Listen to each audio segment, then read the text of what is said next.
Alrighty, welcome back everyone. Welcome to episode 9 of the Gotham Graffiti podcast. My name is Scott, this is my cousin Gunnar, and we just want to thank y'all for those who have subscribed in the last couple of weeks. We really appreciate it. And those who are not subscribed, consider it. Don't consider it. Yeah.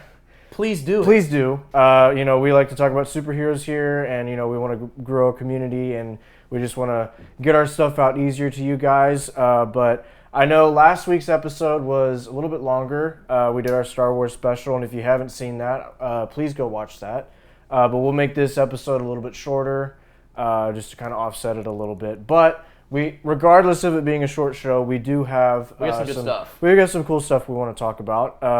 Going into our first segment, we actually rewatched the first Captain America movie, Captain America: The First Avenger.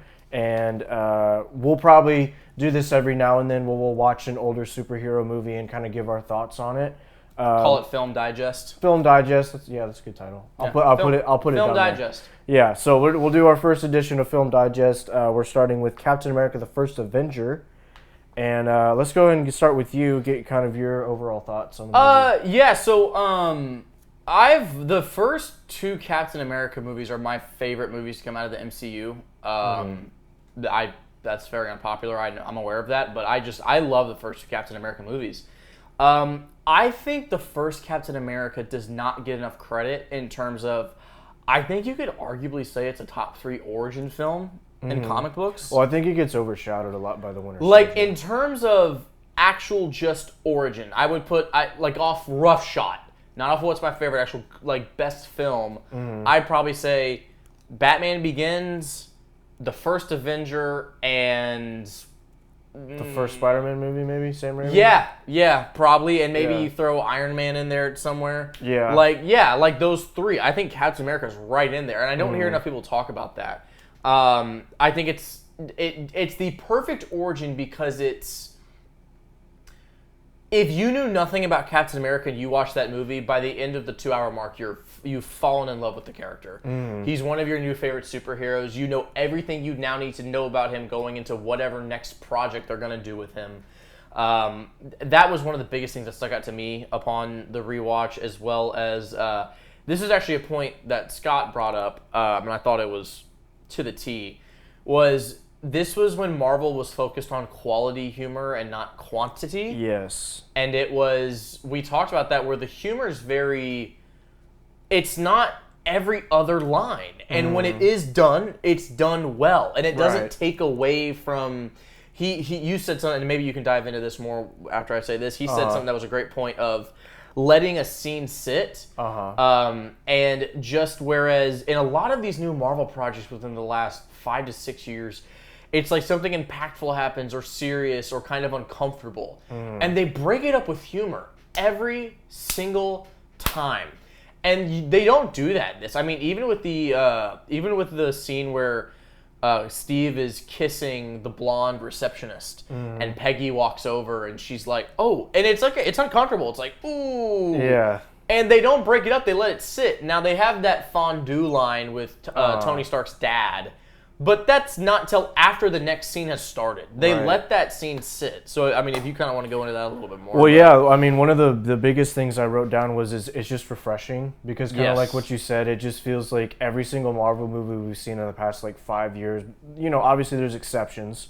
But it just seems like it's the gravity of whatever moment is happening in the movie. They don't allow it to sit. And so, for context, I do have a bachelor's degree in film, so I did... Subtle flex. I did go to... one of the things that they had us do is scene composition of how to write a scene. Depending, obviously there's serious scenes and there's comedic scenes and whatever and all that. But one of the biggest things that they would tell us is usually there's a segue into that scene and then there's a segue out of that scene. And a lot of times what writers will do is they'll use humor to get in and out of a scene.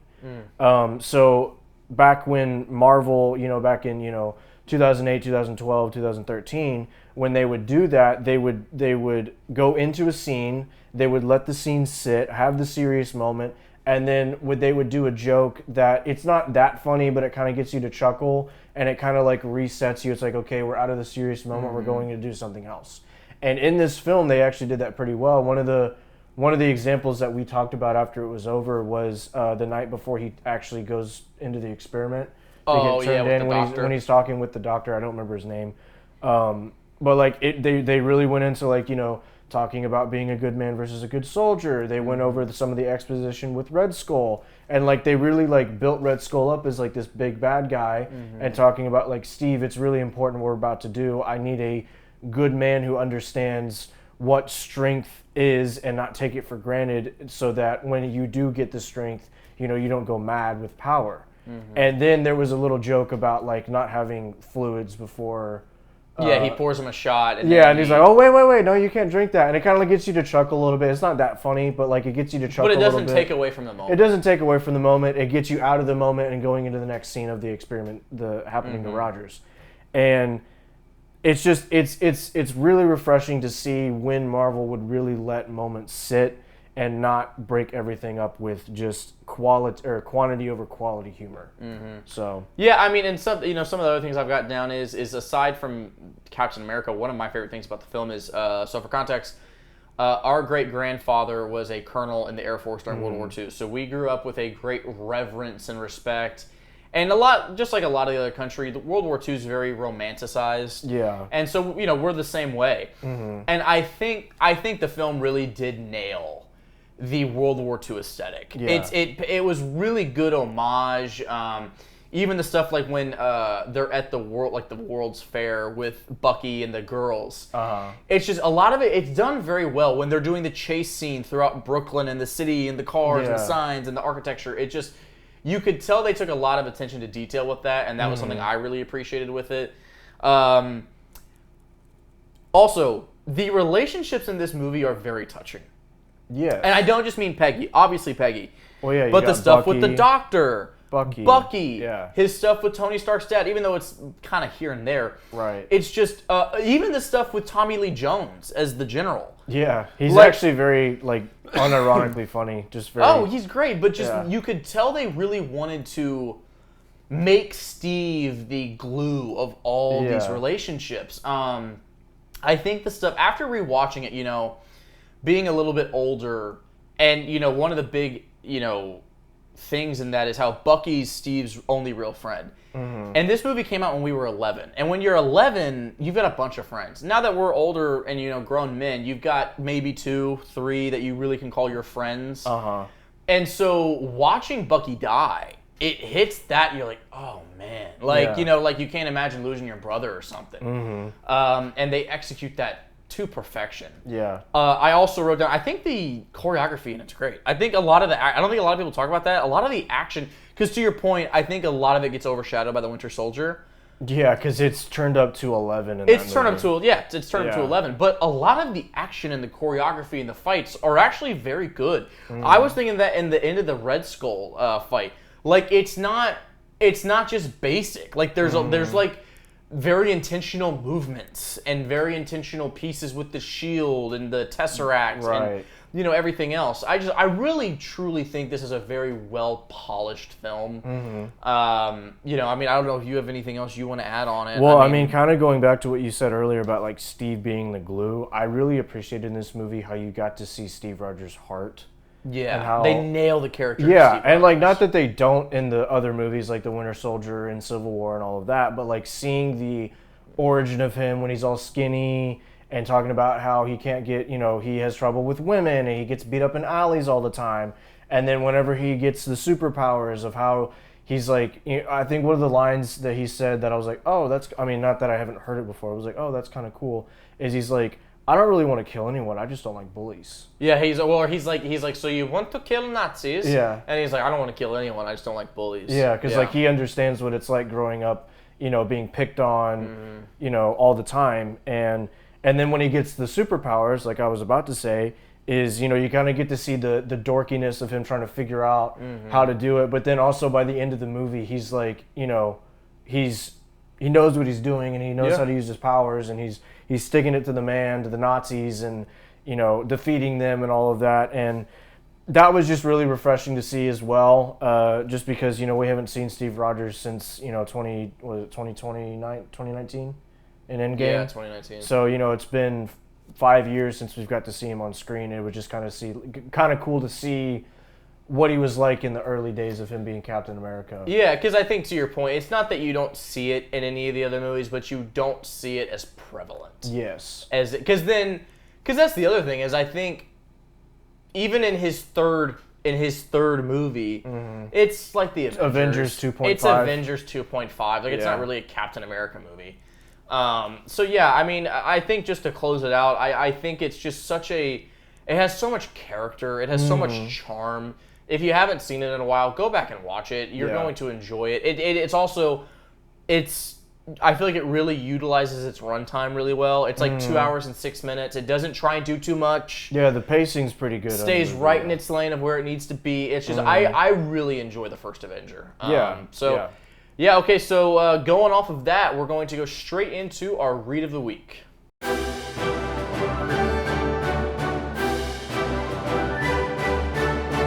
Okay, so going into this week's Read of the Week, we're doing something a little bit different. We're going with a Marvel trade. We're going with a iconic Marvel trade. We are going with Wolverine Weapon X. Ooh, that's a good one. So this was one of probably, like right when I was really getting into the Wolverine character, this was probably one of the first books I really read. I love this book. It is okay, so it's super stylized. It's a very intimate story. You don't really leave the setting they're in most of the book. Like, you're in one setting for most of the book throughout this. Most of y'all know this story already if you haven't read the book. You know, this is how he gets the I'm not going to be able to say it, but you know what I'm talking about. Adamantium? Adamantium! There we go. He got it. Adamantium claws. The art and it's great. It's like the classic like 90s, 80s art style. It's great. With the big hair. With the big hair, it's over cartooned. It's great. Also, let's take just a moment. The cover art on that's amazing. I got the deluxe trade. This is a reprint. I got this from our local comic shop a while back. But yeah, so I mean, my favorite thing about this book is two things. This book makes you understand why Logan can kind of be a jerk.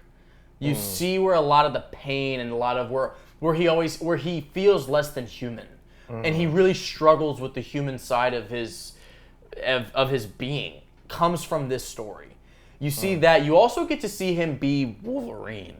Like, you get to see him taking dudes out. You get to see him fighting tigers and bears as like a training exercise. Oh, that's cool. Like, it's one of those where, because there's not super high stakes in this and he's not fighting major characters, you get to watch him be very cavalier. The writers took a lot of liberties with this in the best ways, and you get to just see him almost. Okay, I'll put it this way. If you watched Logan and you liked the scenes in Logan where he's just chopping limbs off and going like berserker rage, read this book. That is what I will tell you.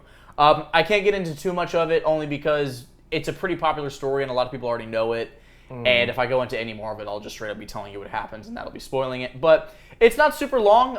It's probably, let's see, I'll tell you right now how many pages it is. It's about, including the variant trade covers they put on the back, it's 200 pages. So it's an easy burn. It's just really good, man. You get to see they really do a really good job also of characterizing how evil the doctors were that were doing this to him. Like, this wasn't just some superhero experiment and it went wrong. Like, no, these were vile men that were taking advantage of Logan. And it's done so well. I love this. It's honestly probably my favorite Wolverine story. It might be my favorite Wolverine story. I love it so much. I'm a big fan of intimate, closed, small setting stories with not super high stakes. And this is it to a T. And also, you just get to add more to the Logan Wolverine lore that you might have not known before. Especially, I think this is a great read with the Insomniac game coming and with Deadpool coming out in a couple months. Yeah. Read this before going into that. So, yeah, guys. Read of the week, Weapon X.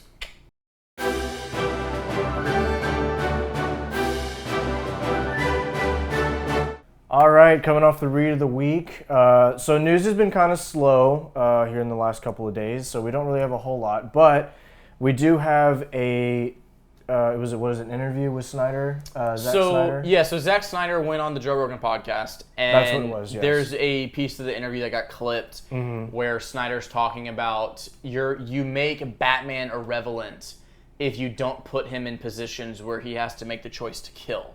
He says the quote is, you're protecting your God in a weird way.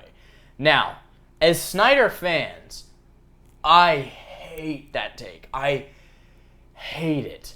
Because it's the same thing he did with Kal-El in Man of Steel. Like, he's got some weird, like, thing about, like, wanting to put these, like, legacy heroes that have strict rules and, like, well, what would they do if they had to pick? And it's like, right. What if Batman was holding on to both Rob, Jason, and Dick off the side of a cliff and could only save one? Like, just because you can make up a scenario doesn't mean that's something you should do. Right. Yeah, I mean, I just don't get it. Because, like, with the Man of Steel thing, you're a bigger Man of Steel fan than I am. I mean, I feel like it's justifiable. It makes sense in what the story he's trying to tell at the time is. That was one of the things I was going to bring up was the Man of Steel. Because, you know, after that movie came out, the two biggest things the most controversial things about that movie was the fact that he killed Zod and the fact that half of the city got they just destroyed leveled. Metropolis. Yeah. And, you know, some of it, like, I can understand where people come from on some of those things. But I actually remember I was watching an interview a couple of years after Man of Steel came out, and he was talking about the fact that he killed Zod. And he was, because, you know, most of the time in comics, Superman doesn't kill anybody. It's very rare for him to kill somebody. He doesn't have as much of a strict rule as Batman does, but it has to be an absolute necessity. It has to be an absolute necessity, and I think Snyder was trying to write that as an absolute necessity.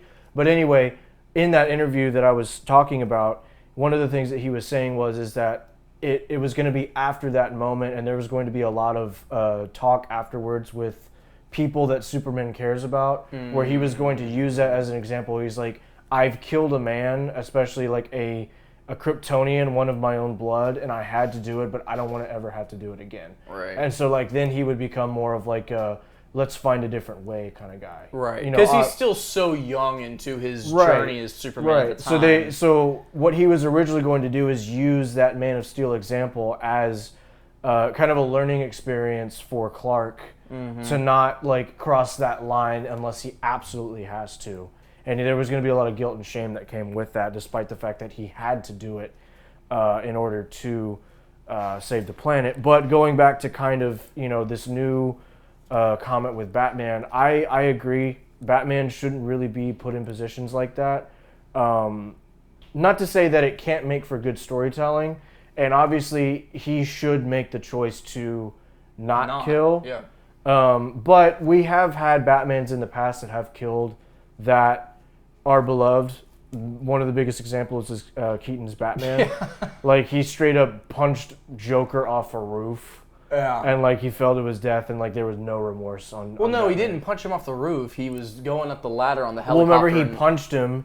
He came back and, like, threw That's right. He's hanging off the side of the building. Yeah, and then he got back up, and then he shot the thing and made him fall. Yeah. But I think especially going into this new universe that we're going to get with James Gunn, and I think even in The Batman, they did a good job at kind of addressing it a little bit. They made a very clear line. Yeah. So we need, especially in this day and age, we need a Batman that is not necessarily hopeful, but a Batman that sticks to his, I guess this is a bad example, stick to his guns because he doesn't use guns, but sticks to his principles. Is unwavering. Unwavering in the fact that, like, yes, he's a creature of the night and he's a, you know, a man of vengeance, but that he won't cross the line because he understands and he knows the pain of having someone ripped away from you in death. Well, and I think those are great points. And I had two main things that I really thought about when Snyder said this. Was number one, so if that's the case, if that's the Batman you want to create, why is Joker alive? Yeah. Because then it begs the question... That would be the first dude on his hit list. Because then it begs the question, why doesn't Batman just turn into Punisher and kill everybody? Yeah. My second thing is to your point where we've had iterations of Batman that has either indirectly or directly killed, it's never been just to your point, it's not Punisher style. Like, as much as I love BVS, it is one of my favorite comic book movies of all time. But, like, when he's just, like, mowing the dudes down in trucks, it's like, whoa. Like, okay, if he's maybe killing the main guy, all right, I get the kind of story you're trying to make here. But Batman, even in those times, like, even when it's Thomas Wayne, he's not just mowing down people. Yeah. It's not just this random selection of, well, I'm going to kill that guy, and that guy, and that guy, and that guy, and that guy. It's like, it's very intentional, and it's done with purpose. It's not just some, oh, that guy stole a purse. Yeah. Like, that's not the way he does things. And so I don't understand why Snyder has this, like, it's also just with Batman, too. Yeah. And his quote, "You're protecting your God," in a weird way. No, we're not. It's just, that's not his character. That would be like me saying, you know, it'd be really cool to have a Punisher story where, like, he doesn't kill. Or, like, he spares his enemies. It'd be like, well, so Daredevil? Yeah. Like there wouldn't be a point in doing that. Yeah. It's okay, and on a broader point, to all these directors and these producers that want to, like, make their own version of these characters, stop. No one wants that. Yeah. These characters are popular and legacy characters because of the writers who made them, not you. Yeah, one of the things I wrote down is there's a difference between making a nuanced version of a character and wanting to just make the character in your own image. Just completely different. Yeah. Just completely separated from because what it is. we you know, the superhero genre of movie making has become such a saturated market. We need more nuanced versions, things we haven't seen before for these beloved characters of Batman, Superman, Spider-Man, whoever. But that doesn't mean, and if you want to do an Elseworld story, go ahead. Right. We don't really have a problem with that. But if you're doing a main, you know, Batman, Superman, Spider-Man in your universe, we need nuance, but we don't need sacrificing a part of his character just because you want to be different. Also, like, it's just, it doesn't make any, like, that, like, for those of you that aren't that familiar with the character of Batman, that is literally his thing, is he's Batman. Like, he's watched his parents got gunned down in front of him. He will not kill. He refuses. He tells Jason all the time, we have to be better. Right. That's the whole dialogue at the end of the Red Hood. And everybody loves the end of the dialogue of Red Hood. I do too. It just doesn't make sense. I don't know what this fixation Snyder has with Batman killing is. I don't know why all these directors, to your point, it's not trying to make a nuanced character. It's like, well, I got to make him in my own. I'm the director and I have to put my own. That's why I love Matt Reeves' Batman. Because he didn't do that crap. He was like, this is an important legacy character. I'm going to take what he is and maybe reinvent him in a certain way. Right. To your point, making him nuanced and all these other things. He made a clear line. Like, he understood the character. He didn't want to spray paint over the character. He wanted to outline it. Right. Well, yeah, because he did that a little bit because, like, you know, he's not the playboy billionaire. He's the kind of, like, dark emo guy who doesn't really come out of the manor, which is different. It's different, but it doesn't necessarily sacrifice his character as a whole. And also, to your point, he gives Batman an arc over the course of the movie. Yes. So then then when we see Batman 2, Batman 3, then he might come out and be like, you know, more of the playboy philanthropist that we know him as in the comics. Yes. And there's to kind of sum this up a little bit and kind of nail the point home, there's nothing wrong with making nuanced versions of the character, changing little things about them here and there to kind of give us a different version of the character, like the Batman is a perfect example. But if you're going to completely change a very core aspect of a character just so that you can be different and you can be like, look how creative I am. Yeah, look at what I did. Yeah, then you're not a good director. You're not a good writer. If you have to do that in order to make it different, you're not very good. You don't understand the character. You don't understand. And keep in mind, we're Snyder fans saying this. Yeah, I love Snyder. It's a bad take. It's a bad take. Yeah. But okay, so yeah, we'll move off that, and next segment we are going to be doing a versus segment. Okay, so to close out this week's episode, we are going to do a versus segment. So we're breaking this up. We're not doing. We like to with the versus segments. We want to keep them fresh. We don't want to do the same thing every time. So what we're doing is we're basically just kind of similar to a draft idea. where we did 3 tiers. So we're doing a street level character, a godlike character, and a mercenary / assassin. From either Marvel or DC. We each pick one without knowing what the other has picked. We share and then decide who will win.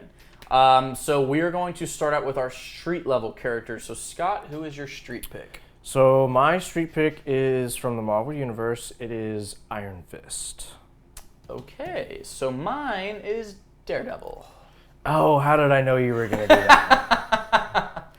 And my boy takes the win. My boy takes... Dude, did you watch the show? I saw bits and pieces of it when you were watching it. Oh man, dude. Okay. Yeah, but Iron Fist does he's got like the shit or what I don't know what it's called. Is it like the fire thing? Yes, I know what you're talking. So here's the thing. Here's the thing with Iron Fist. Iron Fist is one of those characters that I'll give it to you. In comics, Iron Fist is crazy. He's nuts. Well, that's what I was thinking. So he's nuts. He is. Yeah. But Daredevil has encountered Iron Fist more than once. They've both won fights with each other. Okay. So, like, Iron Fist has beat Daredevil before, and Daredevil has beat Iron Fist before. The biggest difference, I would say, and the reason I would maybe unbiasedly pick Matt, is because Iron Fist can become reliant on his abilities. Matt does not. And so I would think it'd be a situation where... And by the way, if you want to stay with your pick, stay with your pick. But, like, to me, it's more of a... If Iron Fist could maybe incapacitate him very quickly, which would be very hard, it's Daredevil. Right. But if he can't do that, and Matt can kind of start to figure out a pattern, as he's done before, I don't think it would go Iron Fist's way. I think it would be a toss-up. Because do I think Iron Fist could easily beat Daredevil at certain points? Yes. So, from what you're saying is, like, if they were to fight 10 times, you think Daredevil would win, like, 6? He'd win 6 of them. He'd maybe win 7 of them. Okay. So, I'm not saying Iron Fist isn't winning any, but he's not taking the over. He's just not. Okay. Daredevil also is a more... I think a lot of times in comics, especially, like, with both of us have trained in MMA, like, I think you can agree that, like, a fighter who is isolatory in a fighting style and fights a lot of other guys with the same fighting style versus a fighter who has a more developed fighting style because he's fought so many different... Right. Even if he's maybe more of a purist, Daredevil knows... A lot. That I do know. And also knows how to... It's very like Batman, where he knows how to switch things up depending on who he's fighting. He's adaptable. So that's what I would say. I think you gave it a perfect example. I think out of 10 times... I think Daredevil wins 6 of them and Iron Fist wins 4. I can give you that. Okay. All right, so next we're going to go into our mercenary. What do you got? I got Lobo. Ooh, I think you might take another one. I have Black Spider. Oh, dude, I'm killing you.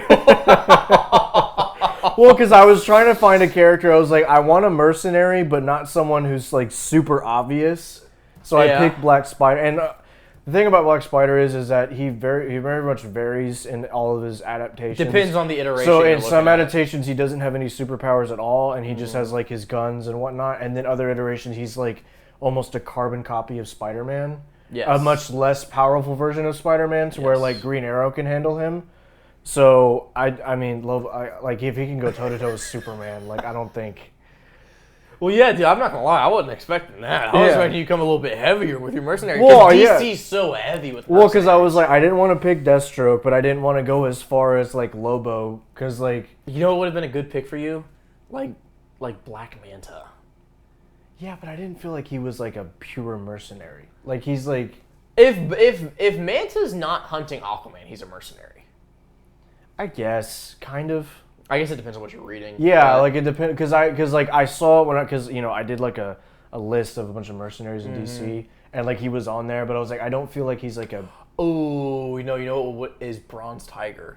That was my second pick. Bronze Tiger would have been sweet. That would have been my second pick. I still think Lobo would have beaten Bronze Tiger, but like maybe a little bit of a better fight. Yeah, because I mean like with the fact that Black Spider can be beaten by Green Arrow and Speedy. Like, I don't think he's gonna have a chance against Lobo. So I don't think there's much. But I do have hope for my third character though. Okay, all right. I do have hope for my third. So we're going godlike, and so really quick, when we mean godlike, it doesn't have to be like a literal god in the comics. It can be just on terms of their power. Like level. Superman, Martian Manhunter, Sentry, that kind power of, level. Yes. So who is your godlike character?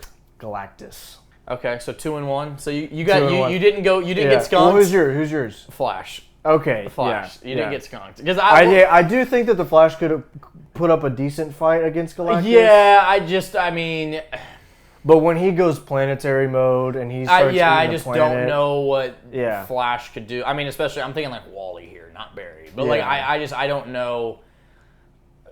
Yeah, I'd say that as the Flash being like my second favorite superhero. Yeah. Like I had to come super heavy because I went really low tier on the last two, and I was thinking like, no, I can't get to skunked. Oh no, and I was sitting here like, okay, I have to pick a really powerful one for godlike, so I picked Galactus. So I mean, because that's like the answer, unless you're picking like. I don't know, maybe Darkseid, like Sentry, Silver Surfer. You know what pisses me off? I was this close to picking Silver Surfer. I'm not even joking, dude.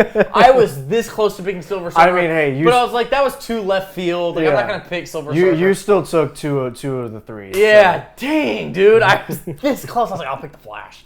Okay, all right. Okay, so we hope y'all enjoyed this week's episode. We try and keep it fresh and entertaining for y'all. So yeah, leave your comments, leave your subscriptions, your bell notifications, your likes, check out the TikToks, everything else. We will be back next week with another episode, and we'll see you then.